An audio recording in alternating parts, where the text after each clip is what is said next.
Fala pessoal, e aí, tudo bem? Pois bem, tá? Esta será uma aula, a gente vai continuar o estudo dos processos gasosos, dos gases ideais. Tá? Nessa aula aqui, nessa aula, eu quero apresentar para vocês o processo isométrico, tá? Que é o processo que ocorre a volume constante. Mas antes eu gostaria de discutir um pouco mais sobre o conceito de pressão, tá? Que isso vai nos ajudar a compreender todos os processos, assim, a assimilar todos os processos de uma maneira mais intuitiva, tá? Se nós tivermos uma boa compreensão do que é a pressão, tá bom? Pois bem, vamos lá. Então aqui, ó, entendendo mais sobre a pressão. Então, observe o seguinte, aqui eu desenhei um certo recipiente, tá? Esse recipiente ele tem um formato cúbico, tá bom? E ele possui um gás aqui contido, tá? Existe um gás aqui que está contido, que está dentro desse recipiente. Esse gás eu representei por essas bolinhas aqui cinzas que estão em constante movimento aqui dentro desse recipiente, tá? Então essas bolinhas elas colidem entre si e colidem também nas paredes do recipiente. Então aqui eu peguei uma determinada superfície, tá? Uma superfície, eu peguei aqui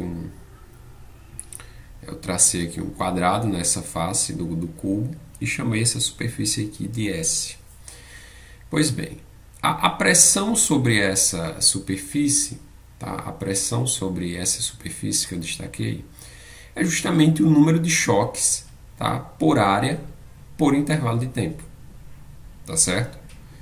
Então, o que reflete essa pressão sobre essa superfície é justamente o número de choques que essas partículas, tá? Elas colidem, elas se chocam nessa superfície por unidade de área e por unidade de tempo, tá certo? Pronto. Esse número de choques, tá? O que ele vai fazer aqui é justamente uma transferência de momento, tá certo? Uma transferência de momento. Deixa eu colocar aqui. Pronto. Transferência de momento. Então, observe uma coisa aqui, tá certo? Vamos supor o seguinte, tá? Vamos supor o seguinte. Vamos supor que eu aumente a temperatura desse recipiente, tá certo? Vamos supor que eu aumente a temperatura dele. Ou seja, T aqui vai aumentar, tá? Vou provocar aqui um aumento da temperatura. Quando eu provoco um aumento da temperatura, nós sabemos que temperatura está relacionada ao grau de agitação das partículas, né? Então essas partículas elas vão tender a se agitar, tá? Elas vão tender a se agitar mais intensamente. Conforme essa agitação aumenta, tá? Então a velocidade delas aumenta. Se a velocidade aumenta, a energia cinética aumenta, tá? Então, se eu aumentar a temperatura, naturalmente eu vou aumentar a energia cinética dessas partículas. Então perceba, na medida que eu aumento a energia cinética, esse número de choques ele passa a ficar mais frequente, tá? Em um determinado intervalo de tempo. Por quê? Porque elas vão estar mais rápidas, tá? Então elas vão se chocar mais rapidamente com as outras faces, o que vai provocar um aumento na frequência de choques aqui na superfície S, tá certo?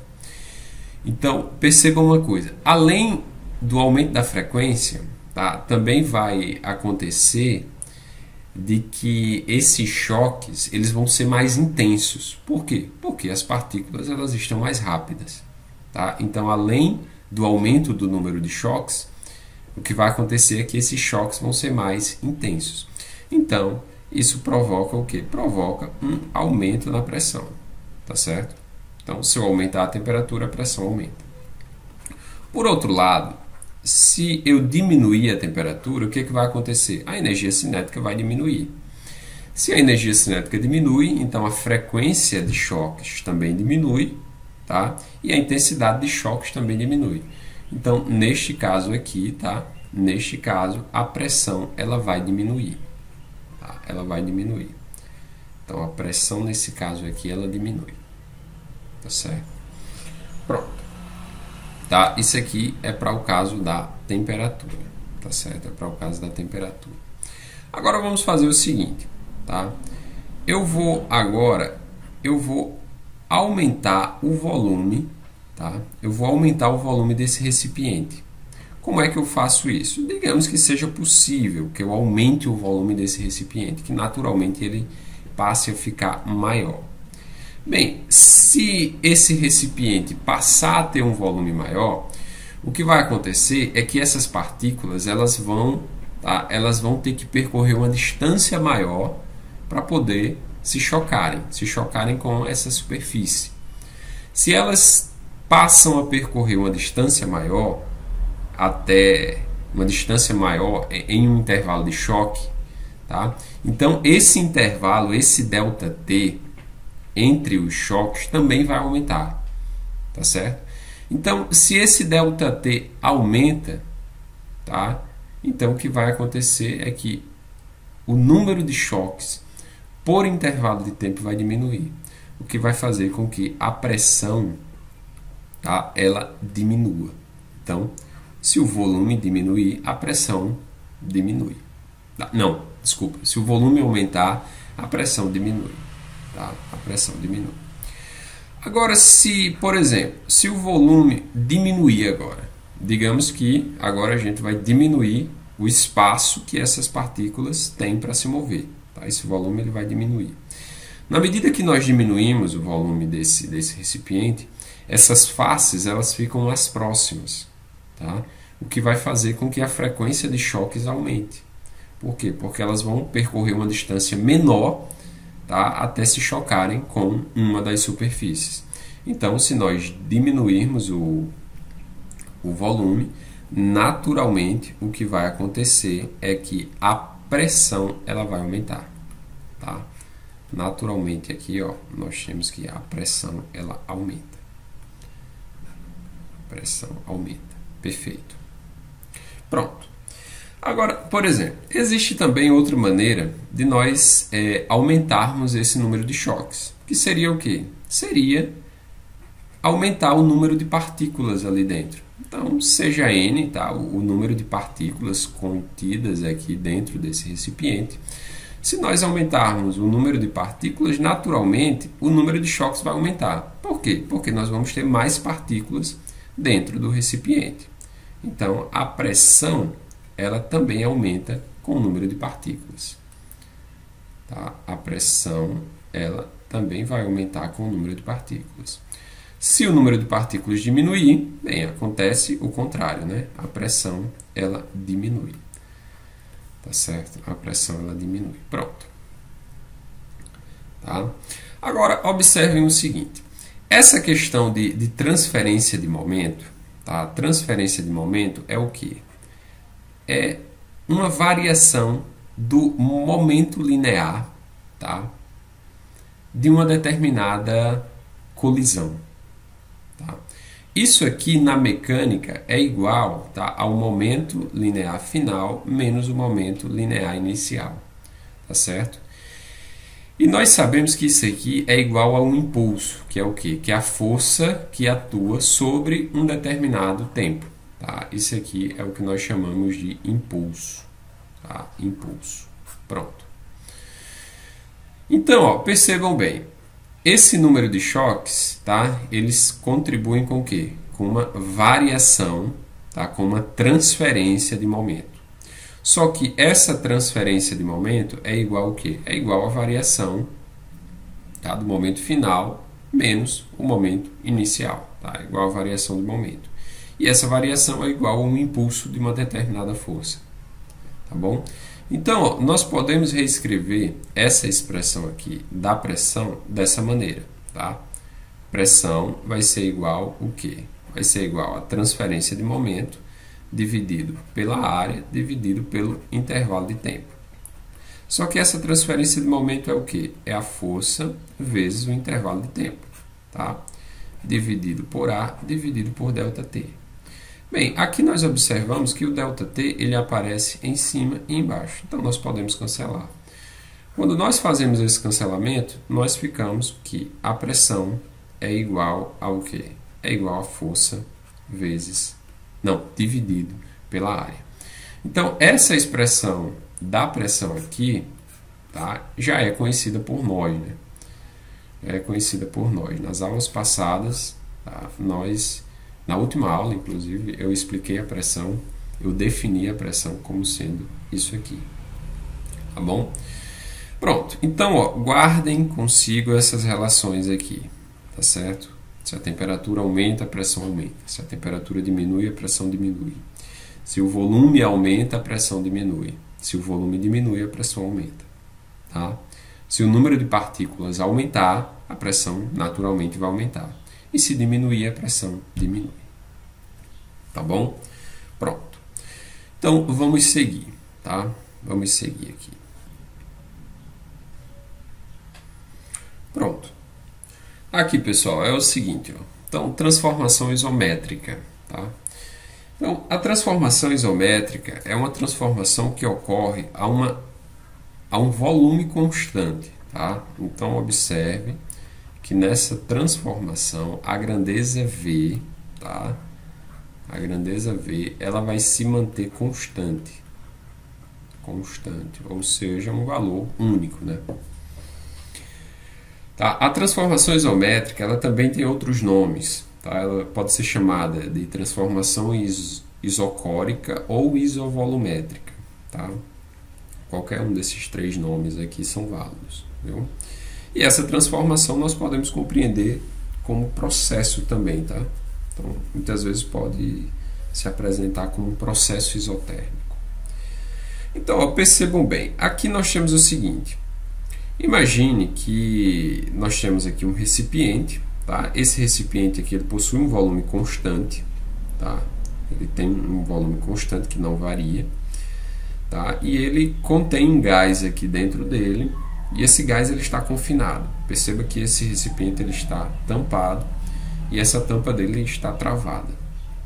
Tá? Então aqui nem sai gás nem entra gás, e é impossível de você comprimir esse gás ou de expandir. Tá? O volume não se altera. Pronto. Agora, o que é que nós vamos fazer aqui? Percebam uma coisa, tá? Eu vou pegar esse gás aqui, tá? E vou aquecê-lo. Então, digamos que eu pegue aqui esse gás e coloque ele no fogo. Imagine que eu tenho aqui, ó, uma boca de um fogão, tá? Onde eu vou ligar o fogo para aquecer esse gás. Então, liguei, ó. Pronto. O gás ele está aquecendo. Note que nessa situação aqui, esse gás ele está ganhando calor, tá? Se ele está ganhando calor. Se ele ganha calor, então o que acontece com a temperatura dele? A temperatura dele naturalmente ela aumenta, né? Naturalmente aumenta. Então nós vimos que quando a temperatura aumenta, perceba que a energia cinética vai aumentar, as velocidades das partículas vão aumentar. Então, as colisões entre as paredes do recipiente vão se tornar mais frequentes e mais intensas, né? Por quê? Porque a velocidade vai ser maior. Então, o que vai acontecer com a pressão? A pressão ela vai aumentar, tá? Ela vai aumentar.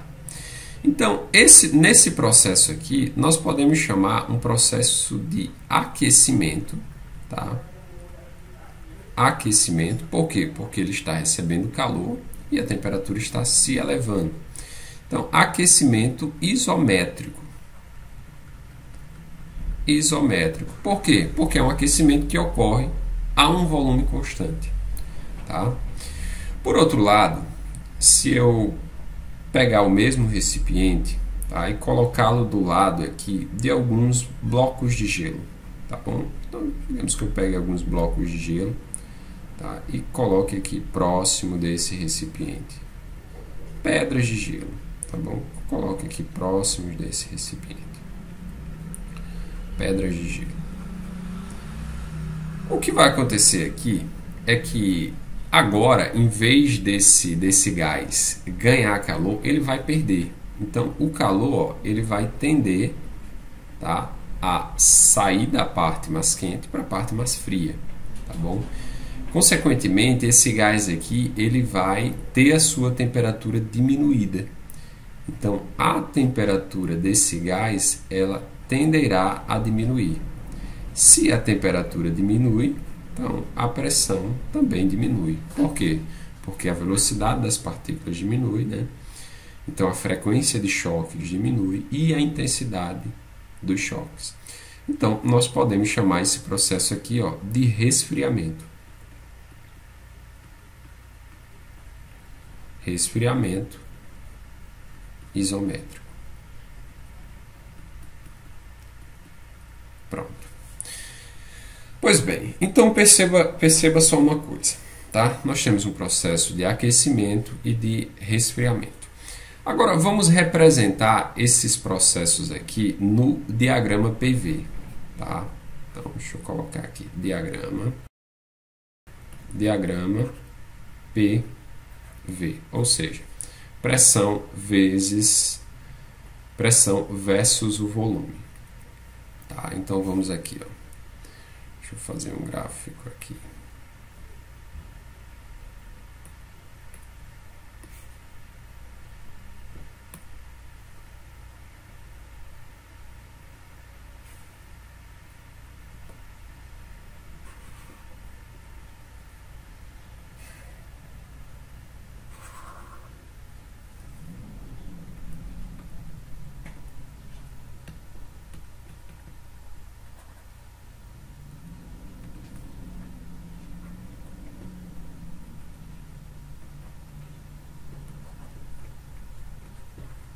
Pressão, volume.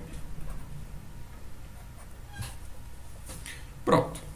Observe bem, diagrama PV.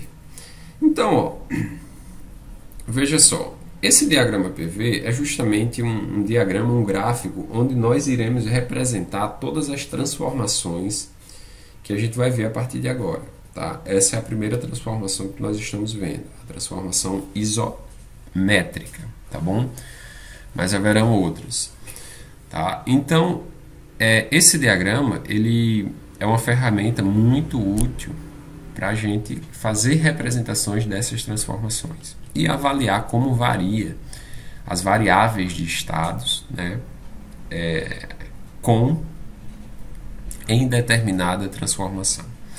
Então, ó, observe aqui uma coisa, tá? Para esse primeiro caso aqui, ó, do aquecimento isométrico, bem, se é um aquecimento, então não existe mudança, tá? Não existe mudança de volume.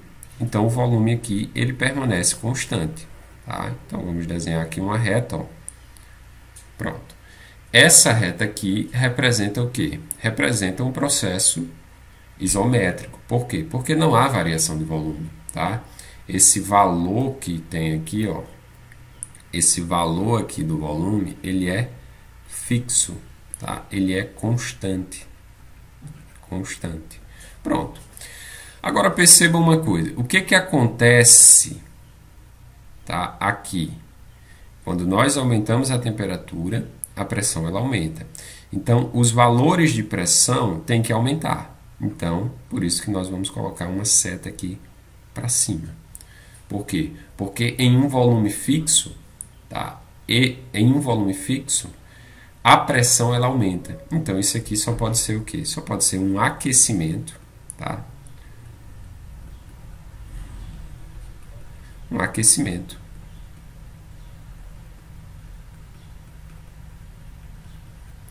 Então, só pode ser um aquecimento isométrico. Para o caso do resfriamento, a coisa é semelhante. Tá? A única diferença é que no resfriamento, o que que acontece com a pressão? Ela diminui. Tá? Ela diminui. Então, naturalmente, tá? A pressão ela vai diminuindo com a temperatura. Só que ela diminui em um volume fixo, por isso que nós representamos com uma reta. Tá? Então, isso aqui seria o gráfico de um resfriamento.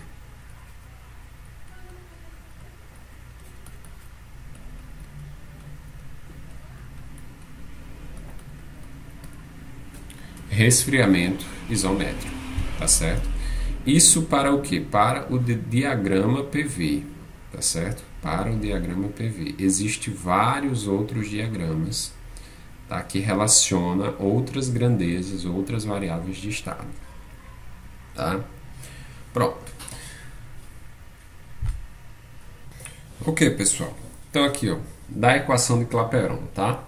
O que nós vamos fazer? Nós vamos fazer uma análise analítica, tá? Através de fórmulas, tá? Em particular a equação de Clapeyron, do processo isométrico, tá bom? Então, ó, vamos analisar a seguinte coisa. Veja só. Temos aqui a equação de Clapeyron, né? Para o processo isométrico, tá? Para a transformação isométrica. Então aqui, ó. Transformação isométrica. Então, ó, vamos lá. Nós temos que PV é igual a nRT, né? Quais são os termos constantes dessa equação? Bem, primeiro nós vamos assumir que o N ele é constante, tá? Porque nós estamos tratando de uma quantidade de gás que não varia. Tá? A quantidade, o número de mols de gás, ele não vai variar. O R já é constante, né? E o volume aqui é constante. Por quê? Porque trata-se de uma transformação isométrica, né? Então, o volume é constante. Pronto. Então, ó, vamos separar aqui, tá, os termos que são constantes dos termos que não são constantes, tá? Eu vou isolar aqui em um único lugar, tá certo? Os termos que são constantes. Então, isso aqui vai ficar P igual a NR dividido por V, esse V passa dividindo, vezes T. Então, observe isso aqui, ó. Esses números aqui, eles são constantes, tá? Isso aqui é constante. Então, veja só uma coisa. Esse gráfico aqui ficou um gráfico do tipo y é igual a AX, tá? Onde o A é justamente o NR sobre V. O Y é o P e o T, e o X é o T, a temperatura. Tá certo? A temperatura. Ou seja, isso aqui quer dizer o quê? Quer dizer o seguinte, quando a temperatura aumentar, o que vai acontecer com a pressão? Ela vai aumentar. Por outro lado, quando a temperatura diminuir, o que vai acontecer com a pressão? Ela vai diminuir. Tá certo? Ela vai diminuir. Então, o gráfico, tá? Se nós fôssemos plotar, construir o gráfico disso aqui, ficaria uma coisa assim, ó. Pronto. Aqui, ó. Ficaria uma coisa assim. Pressão versus temperatura. Então, observe que a pressão ela aumenta de maneira linear com a temperatura. Tá? Então, ó, isso aqui ficaria o seguinte. Tá? Ficaria o seguinte. Observe que pronto.